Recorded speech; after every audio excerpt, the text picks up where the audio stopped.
नमस्कार. मी विश्वास उटगी. 18 ऑगस्ट रोजी सरकारकडून एक स्टेटमेंट इश्यू करण्यात आलं आणि PM केअर म्हणजे prime ministers citizens assistance and relief हा जो काही फंड आहे, PM केअर फंड असं आपण म्हणतो, याच्यामध्ये किती पैसे आहेत आणि किती गुंतवलेले आहेत याच्याविषयी एक स्टेटमेंट आलं. आणि मग पुन्हा एकदा प्रश्न निर्माण झाला की PM केअरमध्ये पैसे आले कुठून, ते किती पैसे आले, त्याचे खर्च किती झाले आणि कोणासाठी खर्च झाले. काही मुद्दे लक्षात घ्या. PM केअरमध्ये त्यांच्या स्टेटमेंटप्रमाणे 8,452 कोटी हे मागच्या वर्षी 7,173 कोटी होते 23 आणि 24मध्ये. ते आता 24 आणि 25 या कालखंडात त्यात थोडीशी वाढ झाली आहे. ते 8,452 कोटी झाली आहे. आता मुद्दा असा की एवढ्या पैशातून जे काही केअर फंड उभा राहिलेला आहे हा एक पब्लिक ट्रस्ट म्हणून इंडियन ट्रस्ट ॲक्ट खूप जुना आहे, 2 शतकं आधीचा आहे. पण 1908मध्ये रजिस्ट्रेशन ॲक्ट जो आहे त्या अनुषंगाने हा PM केअर फंड हा ट्रस्ट पब्लिक ट्रस्ट म्हणून रजिस्टर झाला. आणि तो रजिस्टर झाला 27 मार्च 2020मध्ये. ही तारीख कशाची आहे? लॉकडाऊन डिक्लेअर झालं, करोना कालखंड होता, माणसं आजारी पडत होती आणि मरत होती. आणि मग त्या ठिकाणी एक मोठा हाहाकार भारतात आणि जगभर झाला. भारतात पंतप्रधानांनी लोकांच्या कल्याणाकरता मदतीकरता हा फंड निर्माण केला. पण फंड निर्माण करत असताना, तो रजिस्टर करत असताना पहिल्याच वर्षात त्यांच्याकडे 3,000 कोटी रुपये जमा झाले आणि आता 8,452 कोटी रुपये आहेत. पण मग हे 3,000 कोटीचे आज 8,452 कोटी झाले. हे पैसे कुठून आले? तर सरकारी कर्मचारी, बँक कर्मचारी, सार्वजनिक क्षेत्रातले कर्मचारी, ह्या सगळ्यांना, अगदी रेल्वे कर्मचारी, पोस्ट कर्मचारी, राज्य सरकारीचे कर्मचारी, ह्या सगळ्यांना एक दिवसाचा पगार हा त्यांच्या पगारातून कापून द्यावा लागला. एवढंच कशाला, भारतीय फौजेतल्या लोकांनासुद्धा हा पैसा त्यांच्या पगारातून कापून द्यावा लागला. त्यातून हे आता आपल्याला समजू शकतो आपण. पण केवळ एवढाच पैसा आला का हो? नाही. चीनला मोदी आणि राष्ट्रीय संघाचे लोक किती वेळा जातात आणि त्यांचे लोक इथे किती वेळा नागपुरात भेट देतात रेशीम बागेत, हे आपल्याला आता कळलेलं आहे. पण 2020मध्ये अनेक चीनी कंपन्यांचे लोक गौतम अदानींच्या कंपन्यांमध्ये डिरेक्टर आहेत. यांचे पण पैसे PM केअर फंडात मोठ्या प्रमाणात आले आणि एक नाही, दोन नाही, डझनावारी आलेत. आणि पेटीएम करो, आपण नोटबंदी 8 नोव्हेंबर 2016मध्ये जी झाली तेव्हा जॅकमध्ये त्या पेटीएममध्ये एक मोठा स्टेक आणला. ह्या सर्वांचे पैसे PM केअर फंडात आहेत. त्यामुळे पैसा या देशातल्या नागरिकांचे आहेत, कर्मचाऱ्यांचे आहेत, सरकारी नोकरांचे आहेत, फौजेतल्या लोकांचे आहेत, कॉर्पोरेट कंपन्यांचे आहेत, विदेशातल्या लोकांचे आहेत. आणि लिखित माहिती अशी आहे की 3,000 कोटी पहिल्या वर्षात आले आणि आता ते स्वतःच सांगतात की 8,452 कोटी. पण खर्च किती झाले हा खरा मोठा प्रश्न आहे. जनतेच्या कल्याणाकरता करोनामध्ये गंगेतून किती प्रेतं वाहून गेली हे आपण बघितलेलं आहे. माणसं किती मेली आणि नातेवाईक त्यांचे किती मेले हे आपल्याला माहिती आहे. लोकांचे हाल झाले या करोनामध्ये. म्हणजे किती पैसे लोकांना मिळाले. विद्यार्थ्यांना आम्ही शिष्यवृत्ती देऊ, शिक्षणासाठी एवढे देऊ, तेवढे देऊ. तुम्हाला मोजून सांगतो मी, 1% पण खर्च या 8,452 कोटी पैशातून झालेला नाही आहे. असे आकडे समोर आहेत आणि ते सरकारचेच आकडे आहेत. 87 लाख 85,000 फक्त. 87,85,000 फक्त. आणि हे prime minister citizens assistance and relief या PM केअर फंडामध्ये आलेले आहेत. आणि हे जर तुम्ही हिशोब मागायला गेलात तर RTI ॲक्ट प्रमाणे या देशातल्या सर्व्हेलन्स इंडस्ट्री, CBI, ED वगैरे यांची तुम्ही माहिती मागू शकता, मान्य. डिफेन्सची माहिती मागू शकत नाही, मान्य. पण PM केअर फंडाची पण माहिती मागू शकत नाही. म्हणजे याला संरक्षित आणि सुरक्षित ठेवण्यात आलं जनतेच्या माहितीच्या अधिकारापासून. म्हणजे ही लपवण्याची गोष्ट का? तुम्ही पब्लिक ट्रस्ट म्हणून PM केअर फंड रजिस्टर केलात 1908च्या कायद्यान्वये. रजिस्ट्रेशन ॲक्ट आहे, कायदा खूप जुना आहे, इंडियन ट्रस्ट ॲक्ट आहे. आणि मग नोंदवायचं पब्लिक ट्रस्ट म्हणून आणि सांगायचं नाही हा प्रायव्हेट ट्रस्ट आहे आणि म्हणून RTI मधून मिळणार नाही. वा रे वा. या देशातल्या नागरिकांकडून पैसे हवेत, विदेशांकडून पैसे हवेत, ते जबरदस्तीने पण काढून घेतलेले आहेत. आणि इलेक्ट्रॉनिक बॉन्डमध्ये जसं चंदा दो धंदा दो हा प्रकार झाला, आपण बघितलं. आणि ह्या इलेक्ट्रॉनिक बॉन्डचे पैसे पण भारतीय जनता पक्षाच्या खात्यात गेलेले आहेत. इथे तर चक्क मोदींच्या खात्यात गेलेले आहेत. आणि हे जे पेपर जे आहेत ना, हे जे फाईल करतात ट्रस्ट ॲक्टप्रमाणे, ते ऑडिट करायला लागतात. आधी ऑडिटर कोण नव्हता, कोणी ऑडिटर. मग 2020 पासून 21, 22, 23-24मध्ये ही काही माहिती मिळाली नव्हती. आत्ता मात्र ती माहिती मिळालेली आहे. कारण लोकांना प्रश्न पडला आहे की आता मोदी 20 दिवस, अमित शहा आणि मोदी 20 दिवस राहुल गांधी प्रश्न विचारतात, जंतर मंतरवरती पेलेट गन कोणी चालवले, गोळ्या कोणी चालवल्या, लाठीमार कोणी केले, जबाब दो. वातावरण बदललंय फेब्रुवारी महिन्यापासून. इस्रायलला भेट देऊन आल्यानंतर भारताची अर्थव्यवस्था सुनामी गाठते आहे. बेरोजगारी, महागाई हे तर प्रश्न आहेतच, पण शिक्षण व्यवस्थेचा बट्ट्याबोळ, अर्थव्यवस्थेचा बट्ट्याबोळ, आरोग्य व्यवस्थेचा बट्ट्याबोळ. आणि मग प्रश्न येतो की हे जे 8,452 कोटी जर या सगळ्या गोष्टीसाठी वापरले असते तर काहीतरी फरक पडला असता. लक्षात आलं असतं की प्राईम मिनिस्टरला जनतेची केअर आहे, काळजी आहे, असं काही दिसत नाही इथे. 87.85 लाख म्हणजे काहीही नाही. 8,452 कोटी जमा केलेत आणि ते त्यातले 90% पैसे फिक्स डिपॉझिटमध्ये ठेवले. आणि हे खातं कुठे आहे तर दिल्लीमध्ये स्टेट बँक ऑफ इंडिया त्याच्या मुख्य शाखेत हे खातं आहे.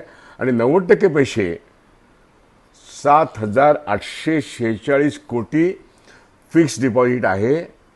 आणि लक्षात घ्या, ह्याच्यामध्ये नवीन डोनेशन आत्ता 24-25मध्ये 480 कोटी मिळालेले आहेत. आणि जवळजवळ 93% फिक्स डिपॉझिट, 90% नाही, 93% फिक्स डिपॉझिट ठेवले. त्यातून व्याज किती मिळाले माहिती आहे आत्तापर्यंत? 475 कोटी. ते 475 कोटी व्याज मिळवलं. खर्च किती तुम्हाला सांगितलं मी. तर फिक्स डिपॉझिटमधली रक्कम 7,846 कोटी आहे. आणि ती मुख्यतः स्टेट बँक ऑफ इंडियामध्ये आहे. त्यामुळे 7,846 कोटी फिक्स डिपॉझिट ठेवून 475 कोटी व्याज मिळवणं आणि फक्त 87,85 लाख एवढा खर्च करणं नेमका कुठे केला पत्ता नाही.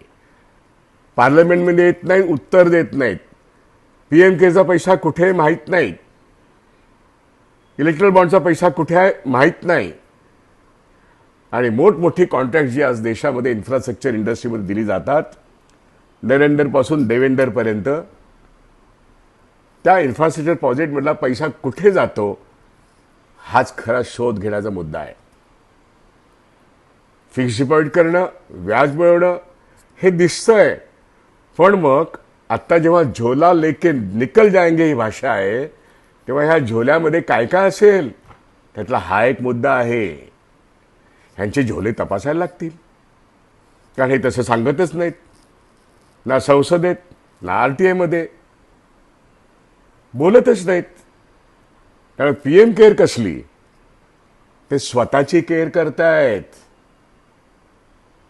गेल्या 12 वर्षामध्ये PM केअर हे फंड निर्माण होणं याचा अर्थ काय की जेव्हा या देशाच्या सर्व पंतप्रधानांनी अगदी पंडित नेहरूंपासून ते आत्तापर्यंत जेवढे महापूर आले, जेवढी संकटं आली, वादळं आली, हो सुनामी आली, तर नागरिकांचे जे हाल होतात अशा वेळेस प्राईम मिनिस्टर्स फंडातून किंवा चीफ मिनिस्टर्स फंडातून प्रत्येक राज्याचे मुख्यमंत्री आणि देशाचे पंतप्रधान हे लोकांच्या मदतीसाठी एक जो निधी असतो त्यातून पैसे देतात.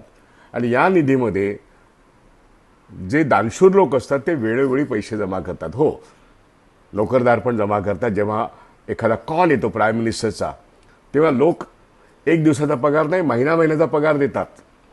62च्या युद्धामध्ये लोकांनी आपल्या घरातलं सोनंसुद्धा दिलं, कारण का चीनने हल्ला केला होता. 65च्या युद्धामध्ये लोकांनी घराघरातल्या वस्तू भारतीय मिलिटरीला दिल्या आणि सरकारला दिल्या की लोक लढतायत, आमची ही मदत घ्या.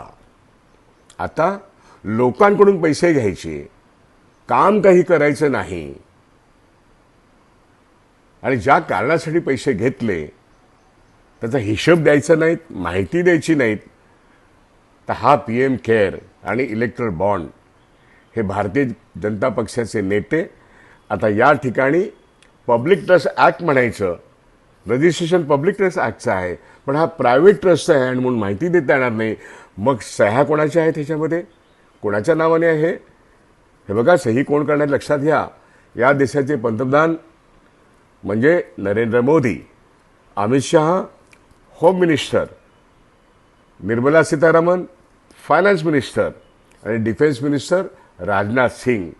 प्रत्येक पानावरती ट्रस्ट ॲक्टप्रमाणे ऑडिट रिपोर्टवरती सह्या नकोत आपल्या? दाखवा बघूया सह्या यांच्या आहेत का, सह्या यांच्या बघा दाखवा. आत्ता जे स्टेटमेंट आलं ह्याच्यामध्ये ह्यांच्या कोणाच्याही सह्या नाही आहेत. आणि हे चारही लोक कॅबिनेटमध्ये 4 महत्त्वाच्या पदांवरती आहेत. लोक सरकारच्या ह्या पदांकडे बघून लोक पैसे देतात आणि याचा विनियोग सांगणं यांचं कर्तव्य आहे. कागदपत्रावरती ह्यांच्या सह्या नाही आहेत असं ह्यांनी दिलेल्या स्टेटमेंटवरून दिसतं. राजू परुळेकरांनी ते कागद आपल्या ट्विटर हँडलवर टाकलेले आहेत, त्यात हा प्रश्न उपस्थित केलेला आहे. महत्त्वाची गोष्ट आहे, कुठलीच माहिती द्यायची नाहीत. मग हे आकडे तरी खरे, हे कशावरून? हे आकडे खरे हे कशावरून? PM केअर याच्यात सुद्धा चंदा दो धंदा दो लो असा व्यवहार झाला नाही. कशावरून? इलेक्ट्रॉल बॉन्डमध्ये धंदा तोच झाला. त्याही बाबतीमध्ये भारतीय जनता पार्टीची धनं वाढली आणि होय या सगळ्या नेत्यांची पण धनं झालेली आहेत. त्यामुळे भारतीय जनता पार्टीचे नेते हे देशाची सेवा करतायत का जनतेच्या पैशातून स्वतःची सेवा करतायत? राम मंदिर बांधण्याचा ट्रस्ट निर्माण करण्याचा निर्णय पंतप्रधानांचा. सगळ्या गोष्टीसाठी ते जातीने हजर होते, संत महात्मे बाजूला ठेवून. आणि आता जेव्हा दानपेटीतले लाखो कोटी रुपये चोरले गेलेले आहेत तर जबाबदारी आमची नाही, जबाबदारी काही नोकरशाहांना धरलेले. त्यांनी जबाबदारीपासून पळ काढणारे हे लोक झोला उठा के जेव्हा पळणार आहेत तेव्हा त्यांच्या झोल्यामध्ये काय काय आहे ते रामलल्ल्याच्या त्या देवळातल्या दानपेटीतल्या पैशापासून ते PM केअरचा फंड हा सिक्रेट कसा काय असू शकतो तिथपासून नाशिकच्या कुंभमेळ्यापर्यंत आपल्याला यावं लागेल. कारण बजेटमधून येणारा प्रत्येक पैसा ते हिशेब देत नाही आहेत आणि असे खाजगी ट्रस्ट जे निर्माण होतात त्याचे हिशेब मिळत नाहीत, इलेक्ट्रल बॉन्डचे हिशेब मिळत नाहीत, ते बेकायदा झाल्यानंतर ते वसूल केले पाहिजेत हेही या सरकारला भान नाही आहे. सुप्रीम कोर्टाचे निर्णय धाब्यावर बसवणं असं जेव्हा चालतं तेव्हा ह्यांच्या शब्दावरती विश्वास कोण ठेवणार? आणि म्हणून PM is caring himself, home minister is caring himself, finance minister is caring herself, defence minister caring himself. Nobody CARES Indian public आणि भारतीय सरकारमधले हे महत्त्वाचे मंत्री जनतेची कदर करत नाहीत, जनतेची कत्तल करतात. जे करोनामध्ये गंगेत वाहिलेले, यमुनेत वाहिलेली प्रेतं दुनियेने बघितलेली आहेत. आणि त्यावेळेस 27 मार्च 2020ला ओपन झालेला हा ट्रस्ट, त्याच्यामध्ये करोडो रुपये येतात पण खर्च होत नाहीत. आणि त्याचा हिशोब देणं, या गोष्टी हे करणार नाहीत. आणि पळून जाण्याची तयारी करणं, बोलणारच नाहीत. तरुण तरुणींचा आवाज बंद करणार. शिक्षण व्यवस्थेचं खाजगीकरण, आरोग्य व्यवस्थेचं खाजगीकरण, रस्त्यांचं खाजगीकरण, टोलमधून गडगंज पैसा कमवणं आणि E20 पेट्रोल आणि इंधन जे आहे इथेनॉल, याच्यातून लाखो कोटी कमवणं, हा धंदा लोकांना कळत नाही असा आहे. त्यामुळे हे लोक स्वतःचीच काळजी करण्याकरता PM केअर फंडामध्ये पैसे जमा करतात. पण ह्यांची काळजी करण्याचं आता लोकांनी बंद केलेलं आहे. त्यांना गेट आउट म्हणण्याची वेळ आलेली आहे. इथेच थांबतो. हा व्हिडिओ लाईक करा आणि प्रत्येक भारतीय माणसाला कळू दे की देशाच्या पंतप्रधानांच्या नावाने PM असं लिहून आणि वेबसाईटमध्ये गव्हर्नमेंट ऑफ इंडिया असं लिहून गव्हर्नमेंट ऑफ इंडिया भारत सरकारच्या जनतेला माहिती देत नाही, हे कळणं आवश्यक आहे. या फंडाचं स्वरूप काय हे लोकांना कळण्याचा अधिकार आहे. म्हणून हा केलेला व्हिडिओ आहे. तो लाईक करा, शेअर करा. धन्यवाद.